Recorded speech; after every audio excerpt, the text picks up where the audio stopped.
بەهۆی زیادکردنی کرێ لە سەریان دوکانەکەی دادەخات. ماوەی 20 ساڵە لە فلکەی مامەڕیشە دوکاندارە و دوکانەکانیان بەسەر قوفڵانە وەرگرتووە، بەڵام دەڵێت ساڵ لە دوای ساڵ کرێکە لە سەریان زیادی کردووە. خەسرە و حەسەن دەڵێت دوکانەکەی دادەخات و ئامادە نییە کرێی زیاتر بدات. دوکانەکانمان داخینا باشە ئێستا ئێمە بژێوی ماڵ و مناڵمان بەچی پیاکەین شۆن پیاکەین ئەم ئێمە کە ئەم دوکانانە من 3 دەفتەرم پیاوە بەخوا عەرزێکم بۆ بای 3 دەفتەر بۆ فرۆشتم بوو بابە لێم بکرێتەوە تووشی وەی و بەڵام نەکە هیچی بکەین نەمەعاشمانە نە هیچمانەیە مەگەر لەسەر جادەکە تایە فرۆشین.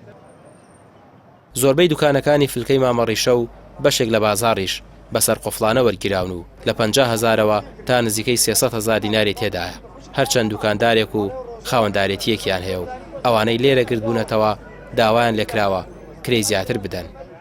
ئێستا ئەوەی بکا بە 300,000 لە قانونانیە لە 120 زیادکردن لە 120 وەکو قانون لە 120 غیری لە 120 غەرقی قانونە بەس ئەم پیاوە دەستی ئەڕوا واسطەی هەیە بەبوونی ئەوە وایە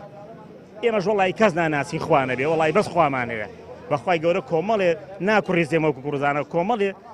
ماڵی لەسەری عنی سە دوکانی من 3 ماڵی لەسەر ئەو دوکانی ئەو دوانی لەسەر عندی هەر ئەوە ئێمە بۆ نمونە سە دوکانم هەیە من لەو بەرەوانەیە لە حەڤەی دەی ساڵی 1991 باوکم لە ساحە مڵکەکەی کردووە بە بڕی 4500 دیناری سویسری بەشێکی دوکانەکە بەسەر قوفڵی دواتر لە ساڵی 96 نیوەی تریمان لێ کردیوەتەوانە کە مەخزن بۆ لەسەر دوکانەکە بە بڕی 5,000 دیناری عنی 9500 دیناری سویسریمان پێداوە کرێی سەرقوفڵەکەی یەکەم جار لە 91 30 دینار بووە دواتر لە 96 30 دیناری سویسری لە 96 کە ئەم دوکانە پشتەکەیشیمان کردەوە کردمانە سەری کرێکەی بۆ کردین بە 50 دینار دوای بوو بە 70 دیناری سویسری دوای بوو بە 100 دینار کە پارە گۆڕا لە ساڵی 2004 ئەم شتانەما کرێکەمان بوو ئیتر زیادی کرد بە بمروری زەمان کرێکەمان چەنە ئێستا ئەخیرەن ئێمە کرێکەمان لەم بە زەریبا ئەڵێ سێ و لێرە ئەڵێ سەوسی ئەمە سەوسیماندا و زەریبا ئەڵێ سێ ئێستا ئەم ساحە مڵکانە ئەم دوکانانە هەر هەمویان بەوەی منیشەوەکە لەو بەرەوەی هەمووی مڵکی شارەوانی بوو هەمووی تەجاوز بووە.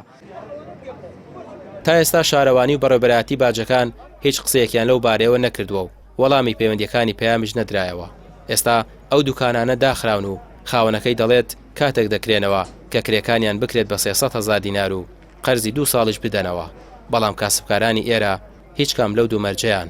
قبوڵ نییە. ڕامی عوسمان کەناڵی پەیام سلێمانی.